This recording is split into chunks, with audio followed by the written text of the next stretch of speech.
السلام عليكم ورحمة الله وبركاته. ازيكم حبايبي؟ عاملين ايه؟ يا رب حبايبي تكونوا بخير. برج الجوزاء حبايب قلبي، صفوا النية كده، اتفائلوا بالخير تجدوه، طلعوا الطاقة السلبية، صلوا على الحبيب وكمان استغفروا. طبعا حبايبي الأول مرة بيزوروا القناة ما تنسوش تعملوا اشتراك وشير ولايك للفيديو، وده فضل منكم مش أمر. حبايبي بقى أولادي وأخواتي الموجودين في القناة، حطوا اللايك وشيروا الفيديو وانزلوا اكتبوا كومنتات، تصلوا على الحبيب وكمان تستغفروا. ماشي حبايبي. طبعا حبايبي لازم يكون عندنا يقين وثقة في الله وحده، انه لا يعلم الغيب الا الله، محمد رسول الله.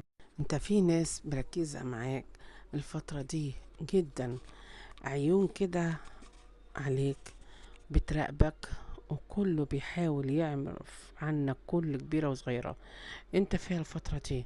انت تعبت من الناس المركزة في حياتك، وتعبت من دخلاتهم في حياتك، مع انك اللي انت ما بتتدخلش في حد ولا بتحب تعدي حدودك مع حد، بس هما بيعدوا حدودهم ودايما بيتدخلوا في حياتك في كل حاجة عايزين يعرفوها عنك. انت بتفكر الفترة دي النوم عندك مش مستقر، انت تعبان، محتاج ان انت ترتاح الفترة دي على قد ما تقدر. محتاج ترتاح من كذا حاجة ضغطاك ومن كذا حاجة حواليك، انت مضغوط من الناس اللي حواليك، محتاج تفصل، محتاج ترتاح الفترة الجاية دي. هيكون عندك في تحسن في الأمور المادية، والوضع هيكون أفضل بكتير من الفترة اللي فاتت. لا إله إلا رسول الله. انت اتظلمت في حاجة واتحكم عليك في حاجة انت ما كانش ليك ذنب فيها. انت هترجع حقك كويس جدا، وهتقدر تثبت اللي حواليك ان انت كنت مظلوم في الحاجة دي. عندك في قعدة بينك وبين حبيبك، قعدة هيكون فيها عتاب، فيها كلام وتبادل بينكم بكل صراحة وبكل وضوح. انت طلعت ناس برا حياتك، ناس طلعتها كتيرة، ناس كانوا بيتدخلوا في حياتك بشكل قوي، كانت ناس تعبينك قوي وأذينك. لا إله إلا الله محمد رسول الله. لا إله إلا رسول الله. عندك لقاء عودة وقريب جدا، في فرق الفترة الجاية في أمورك وأوضاعك كلها. لا إله إلا الله محمد رسول الله. انت ساكت وكاتم جواك على حاجة، بس مش قادر تذكر، وهتبوح بيه الفترة الجاية. في سر انت حاطه جواك وساكت، في موضوع انت كاتم فيه ومش حابب تحكي معاه عن حد، انت مش هتفضل ساكت كتير وهتطلعه الموضوع ده. في عندك استنزاف طاقة، بيستنزفوا طاقتك بأي طريقة، بيحاولوا يوصلوك ان انت تفضل طاقتك خلصانة، بيخلصوا طاقتك على طول. استنزاف طاقة، استنزاف وضع انت فيه في الوقت الحالي لا يحتمل، انت في وضع محدش يتحمله، واخدين طاقتك بزيادة. انت كمان بتراعي الكبير وبتراعي الصغير، ومشاعرك كلها حب واخلاص الناس اللي موجودة في حياتك. انت ضحيت معاهم، هما في الاخر بيقولوا عليك كلام، انت ما تستاهلش الكلام ده. الكلام اللي بيتكلموا عليك انت ما تستاهلوش. لا اله الا الله رسول الله. انت في حد بيستفزك عشان يطلعك عن شعورك، ويطلعك انت اللي يوصلك لحاجة، ويستفزك عشان تغلط ويمسك الغلط عليك. هو دايما بيخلي صورتك مهزوزة قدام الناس اللي حواليك، بس انت ما بقاش يفرق عندك حد، انت ما بقاش فارق معاك الحد الفترة دي. حتى الكلام والحكي اللي بيتكلموا عليك ما بقاش يفرق معاك، كل الكلام تحت رجليك. انت اللي يفرق معاك هي المعاملة، ان انت هتلاقي معاها معاملة حلوة، هترد له بالمثل المعاملة الحلوة. يعني هترد، كانت حلوة او وحشة، انت ما بقتش عايز تسامح. انت اتغيرت واتغيرت كتير. انت سهران طول الليل في حاجة شغلة بالك وبتفكر فيها واخدة تفكيرك كله. لكن هتحسم الموضوع ده بقرار مهم جدا. القرار ده هيكون لصالحك انت، زي اما يكون انت بتزرع زرعة وبتعمل خير الفترة ديت، وهتجني الثمار الفترة الجاية. يعني الزرعة اللي انت بتزرعها في الوقت الحالي وبتتعب عشان تعملها، ان شاء الله هتجني ثمار خير ليك انت.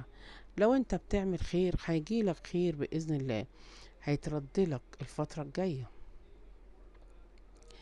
انت بتساعد الغريب والقريب، ولا القريب لا رحمك ولا الغريب، كله بيتكلم، كله بيستخسر عليك حبة الهوا.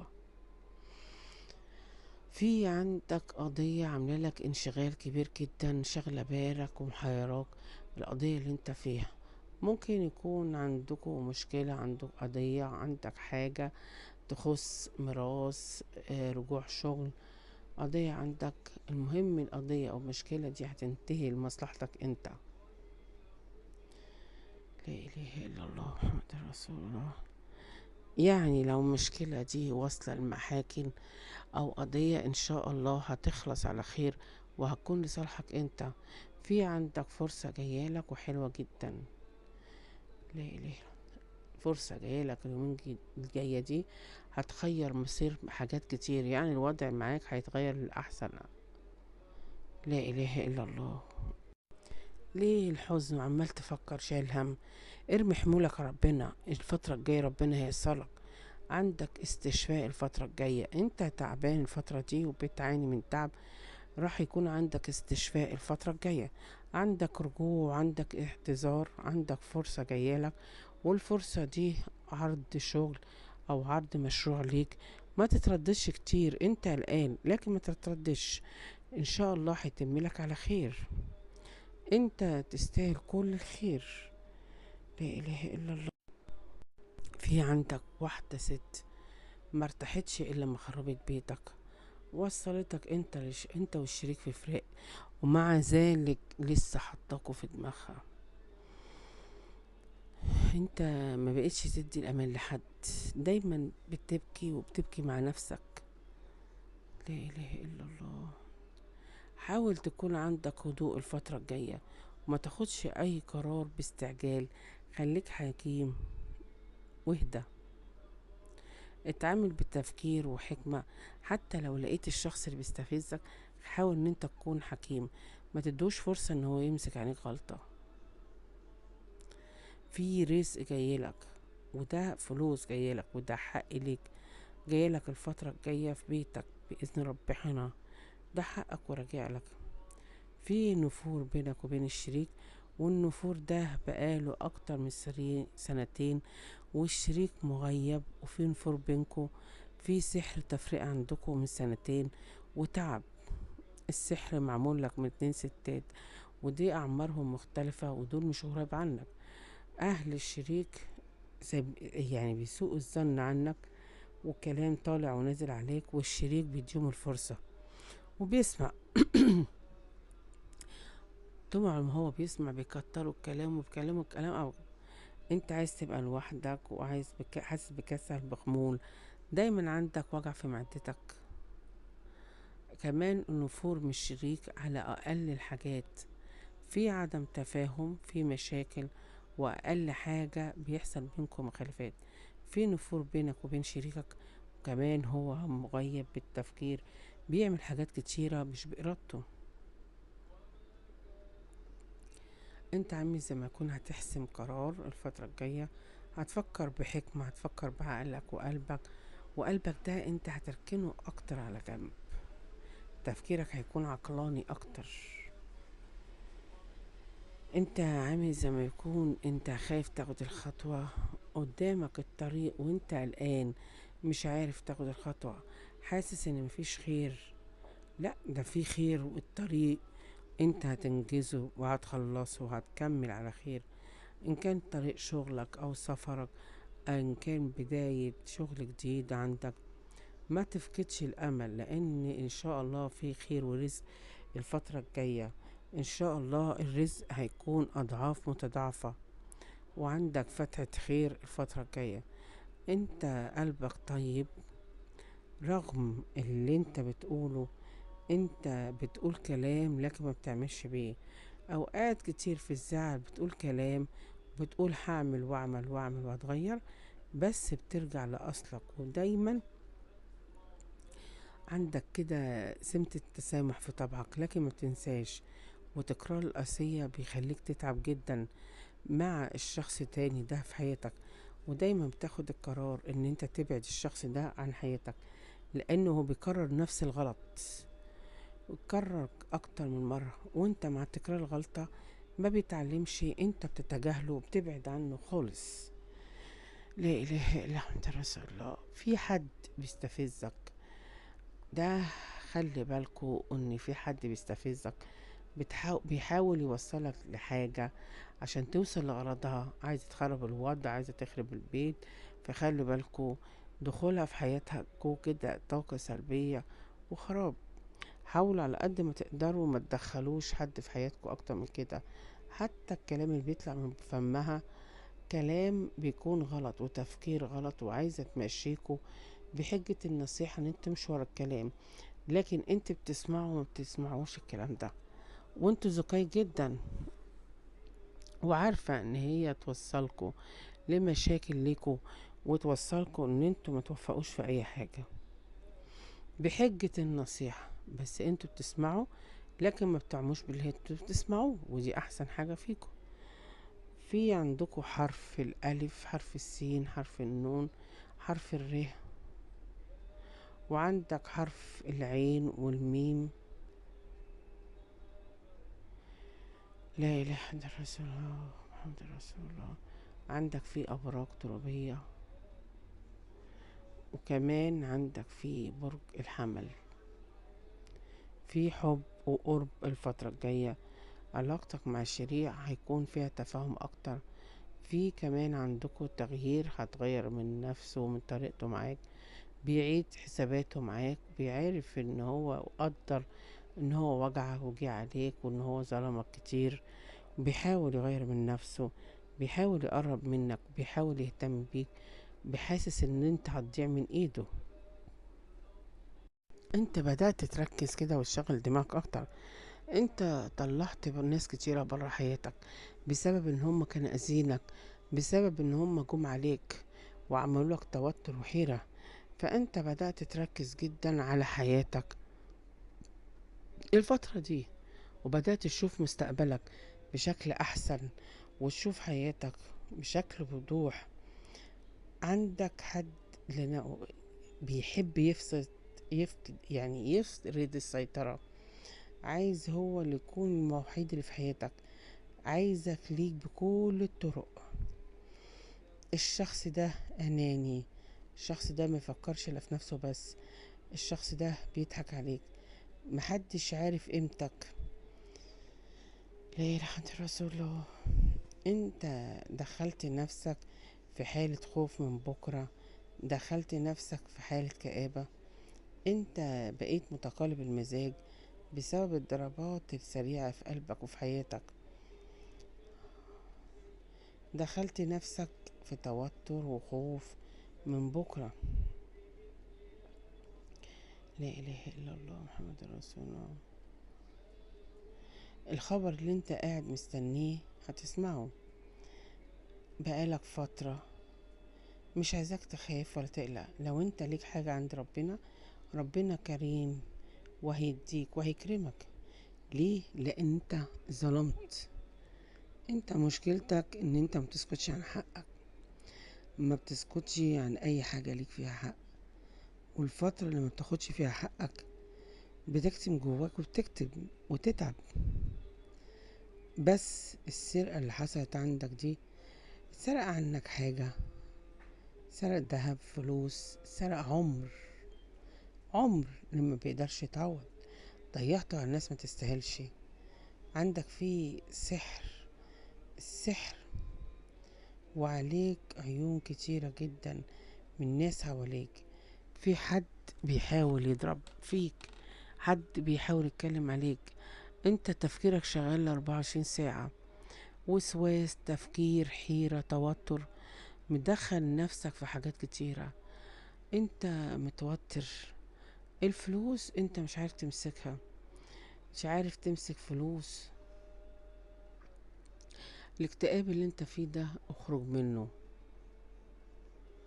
حاول تخرج. عندك حد هيمد ايده وحد عايز يعتذرلك، لا اله الا الله رسول الله. او عندك في مكالمة جايلك عايزاك تخلي بالك كويس. لو عندك في علاقة تانية حاول تصفيها، لو انت في علاقة تانية صفيها، وركز كويس على الأيام الجاية، عشان الخير ده هيكون بتاعك انت ومن نصيبك، والفرحة والانطلاقة والرزق والتفاؤل ده يكون في حياتك. انت بدأت تكشف ناس حواليك، بدأت تكشفهم. الفترة الجاية في حد هيعزمك، ليه لا، يعزمك على عشاء، على حاجة. خلي بالك الناس دي عاملة لك مؤامرة، الناس دي مش كويسة. انت معمول لك مكيدة، حفرة، ودي قوية. الست اللي عاملاك الحفرة دي قريبة منك، قريبة منك قوي. انت شاكك اصلا، ربنا هيكرمك وهتطلع منها، ليه؟ او هيديك خطوة وحلم، اي حاجة يقولك خلي بالك من الناس دي. خلي بالك انت تكتشف حياة الناس دي، او انت بالفعل اكتشفتها. بس انا عايزاك الايام الجاية دي حاول تسيطر على نفسك وعلى حياتك، تسيطر على بيتك، على اولادك. الحمل اللي انتوا مستنيينه الفترة الجاية هتسمعوا احلى خبر الفترة الجاية دي بإذن ربنا، وده بفضل ربنا عليكم. الناس اللي سابتك بمزاجها هم يحاولوا يرجعوا، بس انت اللي مش هترضى.